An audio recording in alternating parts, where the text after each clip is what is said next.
Ушул жумада тарыхта калаарлык окуя болду. Электр унаасы бир жолу кубатталган заряд менен 1,5 миң километрден ашуун аралыкты жүрүп рекорд койду. Узундугу 12 метр болгон автобус Индиана штатында 1733 километр жүрүп сынактан өттү. Автобусту иштетип жаткан уюм ал кандай ылдамдык менен жүргөнүн айтпай, ашыкпай туруктуу жүрүп жатты деп гана койду. YouTube акы төлөп көрө турган каналдарын токтотуп жатканын билдирди. Ал видео көрүү үчүн төлөм талап кылууну 2013 жылы баштаган. National Geographic жана Sesame Street сыяктуу каналдардын видеолорун көрүүгө ай сайын акча төлөш керек болгон.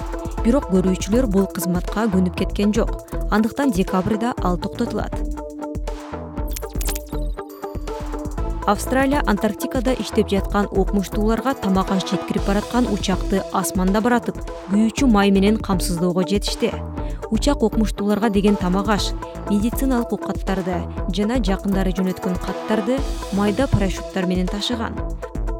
Мурда окумуштуулар керектүү нерселерди октябрь менен апрель айларынын ортосунда кеме аркылуу гана ала алышчу.